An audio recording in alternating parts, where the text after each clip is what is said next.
بسم الله الرحمن الرحیم. قدرمندو لیدونکو اوریدونکو او ګرانو هیوادوالو سلامونه او احترامات مې ومنئ. نن 15 د جون کال 2026 چې د دوشنبې ورځ سره سمون خوري ستاسې په خدمت کې حاضر یم. د نن ورځې په برنامه کې سیمه ایز خبرونه دي چې په هغې کې د کشمیر مسله هم نن زه راخلم. همدارنګې د اسرائیل یو ځلې بیا پر بیروت باندې برید، د په مقابل کې د ایران د قالیباف ځواب، د سپاه پاسدارانو اراده چې بیرته به ګواښ کوي، د ډونالد ټرمپ مسج چې بیرته په حساب د اسرائیل ته ویلي دي چې دا د درست کار ونه که او هیله یې دغه کړې ده چې دا په حساب مفاهمې ته ورسیږو او دا دغه ونشي. په دې باندې نورې تبصرې د نورو مبصرینو چې ګویا دا د امریکا په حساب خپله جوړښت دی د اسرائیل سره او لوبې کوي، دا باندې تبصرې دي.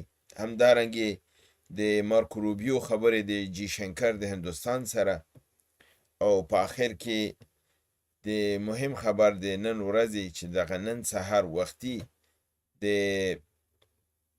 شهباز شریف د ټویټر نه نشر شو چې معاهده وشوله او نهایي امضا به په 19 د جون په ژنیو کې کیږي. او همدارنګې دا اعلان هم وشو چې ایران خپل ممکنه حمله پر اسرائیل باندې په اساس د دغه آخري ټویټ د ډونالد ټرمپ دا متوقف کړی دی. نو په دې باندې به راځم خبرې کوم. راځم لومړی خبر ما چې نن زه رااخلم هغه پر بیروت باندې د اسرائیل یو ځلې بیا حمله ده. څرنګه چې تاسو معلومه ده په دې هکله باندې ما مخکې نه پیش وینا کړې وه چې پیشبیني زما همدا وه چې امریکا که تړون لپاره کوي، اسرائیل به حتما دا تړون ماتوي، دا برید به کوي، دا به یو ورانی به کوي. اوس چې اسرائیل په دې پوه شوی دی چې دا تفاهم نامه شاته ډېره مخکې تللې ده، ایران هم رضایت ښودلی، امریکې هم رضایت ښودلی، ټول د سیمې ممالک هم پې دغه دي او د امضا وخت هم بالکل ویل شوی چې یا همدغه یکشنبې یا د دوشنبې ورځ به دا امضا ته هم رسیږي. نو اسرائیل دا فکر وکړ چې کوم ځای ووهي چې ایران بیرته په دې مشتعله کړي چې ایران جواب ورکړي او د ایران د جواب سره امریکا ناچاره د اسرائیل تر څنګ ودرېږي او یو ځلې بیا دا مراوده ماته کړي. نو اسرائیل پر بیروت باندې حمله وکړله او په دې ترتیب سره ایران دې ته دغه شو چې باید د ځواب ورکړي، ځکه چې د ایران دې ته مجبوره کړی دی چې یو ځلې بیا د ځواب سره جنگ ته را داخل شي. او دا هغسې یو کار دی چې نتنیاهو په ده خوشحالیږي، په دې چې هغه وایي چې دغه دی زه کامیاب شولم. یو ځل بیا مې داسې یو کار وکړ چې ټوله نړۍ یو خواته ده، زه بل خواته یم. د دغې برنامې پر خلاف محمد باقر قالیباف د ایران د پارلمان غړي، د چین لپاره خاص استازی او د صلح د مذاکراتو رئیس، هغې خپل په ټویټر کې دا دغه لیکلی دی چې صهیونیستانو یو ځل بیا د دایحې جنوبي لبنان کې برید وکړ او دې ثابته کړه چې ګویا دلته د امریکا د خوانه د ارادې کمښت دی، د تعهد لپاره عدم اراده ده او یا یې توانایي نه لري، یا دا دی چې دا امریکا زور نه رسي په اسرائیل باندې چې هغه دا کارونه کوي، ځکه که زور یې رسېږي خو باید کنټرول یې کړي چې ما مصالحه کړې ده، خبره خلاصه ده، بیا ورانی مه کوه، غوږونه یې پرې ورته وکړي.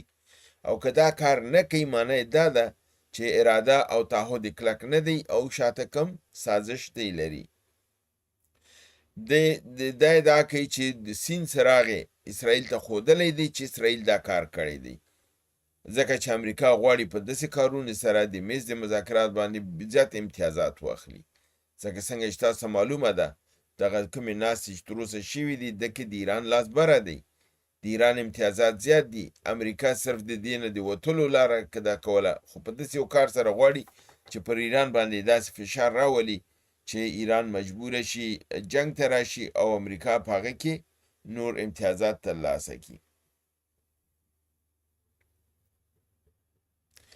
همدارنګې محمد باقر قالیباف وایي چې دا لوبه د ښه انسان او د بد انسان دغه نه ده چې یعنې اسرائیل شریر ښکاره کړي او امریکا ځان ښه ښکاره کړي او خپله به موږ سره خبرې کوي او اسرائیل ته به اشاره کوي چې وار کوه، یعنې هغه به همغسې وحشیانه خو شي او خپله به وایي چې دا زه مذاکرات کوم، خپله به دا نه کوي، اما اسرائیل په ذریعه باندې دا کارونه کوي چې دغه لوبه چې ده دا نور زړه شوې ده، په دې باندې ټول دنیا پوهېږي او دا لوبه نور مه کوئ. که تاسو په خپله د ده توان نه لرئ یا د پیسه خپل په هوډ باندې نشي ودرېدلی او تعهدات نشي ترسره کولی، دې نه قاصر هستئ، نو دا خپله ستاسو هغه حیثیت نړیوال ته ضرر رسي، ځکه چې د امریکا په خبره به نړۍ به نور اعتبار نه کوي. او که په همدې رقم سره دا لاره تاسو ادامه ورکوئ، قالیباف وایي چې دلته راځئ مذاکرات کوي، هلته یې بیرته ماتوئ، دلته مذاکرات کوي، خبرې اترې کوي، هلته یې بیا ماتوئ، نو د ده په دې رقم سره موږ او تاسو کوم ځای ته نه رسېږو، دا جګړه به همداسې روانه وي.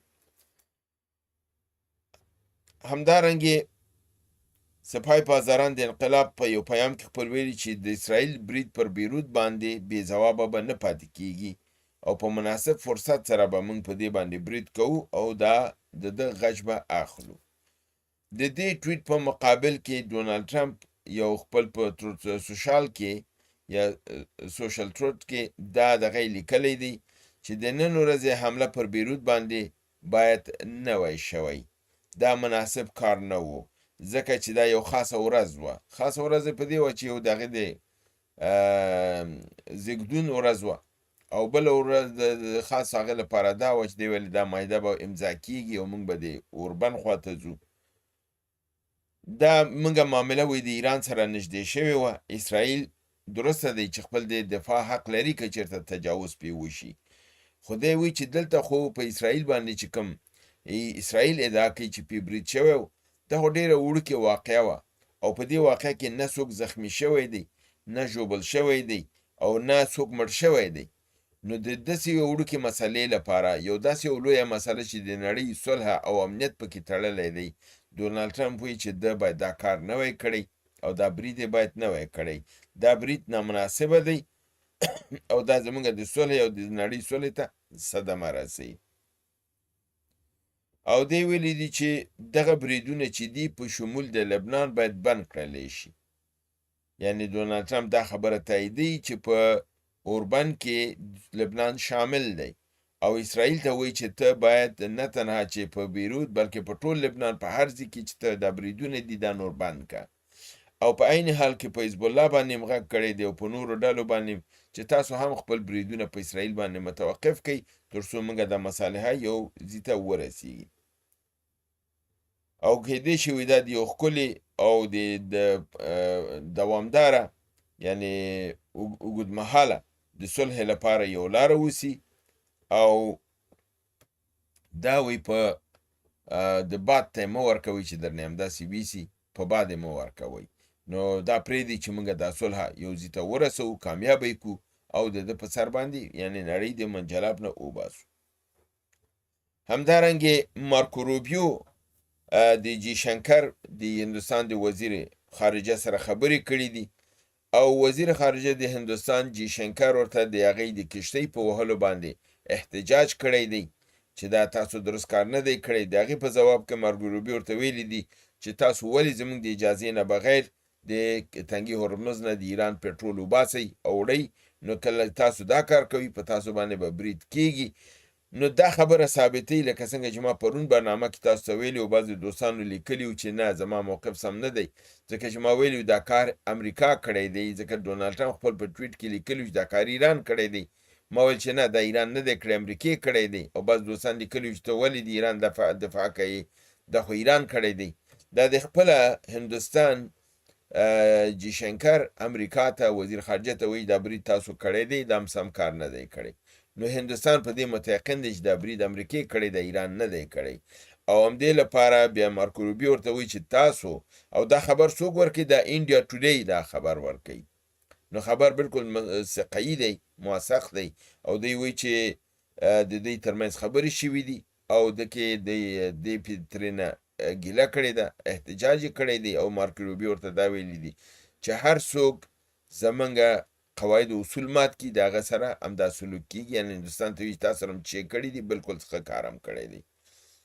او د تنګي هرمز نه پس د دې تاسو بې تخلف مه کوئ، زموږ د احکامو نه بې تخلف مه کوئ، زموږ د اجازې نه بغیر وتل را ننوتل مه کوئ، یعنې موږ مالک د نړۍ یاستو. نو تاسو ته معلومه ده دا خبره چې څوک کوي دا ښه نتایج نه ورکوي، ځکه د ده په مقابل کې تنفر زیاتیږي د نړۍ.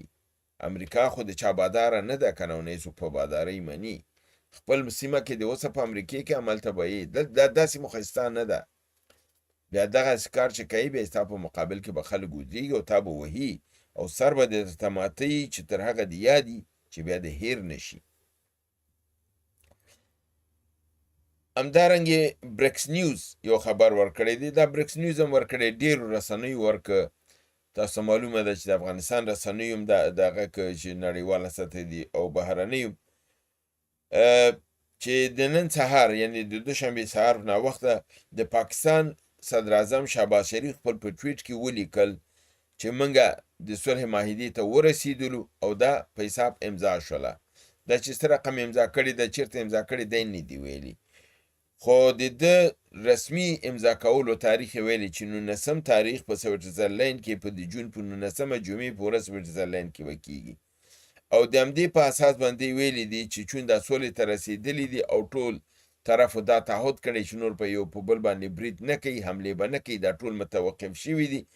بنان ایران د هم چې کوم پروګرام د حملې په دغې باندې لري پر اسرائیل باندې، دا د صلح لپاره متوقف دي. او دا ډونالډ ټرمپ هم ترېنه تقاضا کړې ده. خپله پاکستاني رسنۍ د لوی مبصرین دا وایي چې دغه ټویټ چې شهباز شریف کړی دی، حتی د دغه متن د امریکې نه لیکل شوی ورته استول شوی دی او ورته ویلي دي چې ته دا نشر که او موږ به بیا دا تایید کړو. او دغه چې دغې نشر کړی دی شهباز شریف، بیا دا ډونالډ ټرمپ خپل د صفحې نه ریټویټ کړی دی، یعنې دا خبره یې تایید کړې ده. او په همدې اساس باندې برکس بل خبر بیا دا ورکوي چې ایران خپل پلان شوی حمله پر اسرائیل باندې فعلا متوقف کړې ده، چې دا تر کوم حده پورې به رښتیا نه وي، دا والله عالم، ځکه چې ایرانیان که یو ځلې ویلي چې برید کوي نو زما یقین دی چې برید به کوي. همدارنګې نیویارک ټایمز لیکلي چې ډونالډ ټرمپ یو ډېر شریر او بد انسان د تاریخ دی او خپل په هېڅ تعهد او په دغې باندې نه ودرېږي. یعنې دلته د سولې خبرې کې هلته برید کې، دلته سولې خبرې کې هغه ماتوي. او دا یو واقعیت دی چې د انسان شناسۍ د نقطې نظر نه چې څوک دا پوهېږي چې ډونالډ ټرمپ یو د اعتماد نه لرې سړی دی، اعتبار به یې باندې نشي کېدلی، ځکه تاسو دا نشئ دا کولی چې هغه نن تا ته لاس درکړي او سبا پرې ودرېږي یا 2 ساعته بعد پرې ودرېږي، نه پرې ودرېږي. دا یو ډېره لویه ستونزه ده. راځم د برنامې خپل آخري خبر ته چې هغه د کشمیر متعلق دی. څرنګه چې تاسو معلومه ده کشمیر کې لاریونونه د پاکستان د نظام په خلاف زیات شوي دي، هلته د خلکو تنفر نهایت زیات شوی دی. پاکستان ظلم و بربریت شروع کړی دی، کشمیریان نیسي، وهي، ټکوي، وژني یې. کم کار چې په بلوچستان کې کو هغه په کشمیر کې شروع کړی دی. پرون په راولاکوټ کې د دریک عیدګاه مسجد کې خلک راټول شوي وو او حکومت په هغې باندې یرغال وکړه، د هغې په ټکولو باندې او وهلو باندې دغه وکړه او ډېر کسان یې هلته هم وژلي دي، زخمي کړي دي او هم یې نیولي دي. د دغې حرکت چې په نامه د جوینټ عوامي اکشن کمیټي ده چې د پاکستان د نظام په مقابل کې ودرېدلي دي او خپل ازادي غواړي، د دې مشر شوکت نواز میر دی او د ده د نیولو پروګرام هم پاکستان جوړ کړی دی. او د همدغې حرکت یو بل مشر دی په نامه د راجا صاحب جاوید چې د هغې د نیولو پروګرام یې هم نیولی دی، خو هغه د دغې نه په حساب پټ شوی دی. او راجا صاحب جاوید د نړیوالو نه غوښتي دي چې باید په دې موضوع کې مداخله وکړي او د پاکستان لاس ونیسي او موږ ته دغه موقع راکړل شي چې کشمیر خپل د ازادۍ دپاره یعنې ولګي، ځکه د کشمیریانو هم د ازادۍ لپاره ډېره قرباني ده. د 80 کالو نه هغه مقبوضه کشمیر کې هندوستان لګیا دی ظلم کوي، 10 لکه قوا د هندوستان هلته ده او تیرو 3 کلونو نه په خلکو باندې اوبه ډوډۍ کار هر څه بند کړي چې زه نه پوهېږم دا به ژوند څنګه کوي دا خلک، ځکه چې د انسان ضرورت لري بیرون ووځي. خپل کورونو کې محصور کړي دي، د بیرون نه سودا راوړلی شي نه سودا وړلی شي. دا کېږي ډېر لوی ظلم یې هلته د هندوستان شروع کړی دی او دې غاړه اوس پاکستان دا ظلم شروع کړی. نو کشمیریان د دواړو طرف ته ظلم لاندې دي او دا که سره متحد شي او یو کشمیر مملکت جوړ شي، زه فکر کوم د سیمې او د نړۍ لپاره به دا ډېر یو ښه اقدام وي. په همدې توګه باندې په کشمیر کې پاکستانیانو هم دغه ظلم او بربریت دا کړی دی، کسان نیولي دي، بندي کړي دي. خو هندوستان یو کار کړی، هغه کوم شی چې 50 کاله مخکې د شاستري په وخت کې، همدارنګې د مهاتما ګاندي په وخت کې هندوستان رد کړی و چې د ملګرو ملتونو قرارداد پاس شوی و چې د کشمیر خلکو ته د حق د خود ارادیت ورکړ شي او دوی ته د استصواب حق ورکړ شي چې خپل رایه ورکړي، چاهے دوی چا سره کېږي. دا هندوستان هم رد کړی و، پاکستان هم رد کړی و. اوس هندوستان وایي چې د پاکستان په کشمیر کې د خپل کشمیر نه یادوي، د مقبوضه کشمیر نه یادوي. دا مقبوضه دی د پاکستان په دغه کې د خدای ته آزاد کشمیر ویل کېږي. هغې ته په آزاد کشمیر کې د هغه وایي چې د ملګرو ملتونو قوا دې راشي، ځای په ځای دې شي او د خلکو نه د استصواب د حق وشي. که چېرته هغه غواړي چې د پاکستان د چنګال نه وځي، نو نړۍ د دې کې کومک وکړي او د خلکو ته د ازادي ورکړي شي.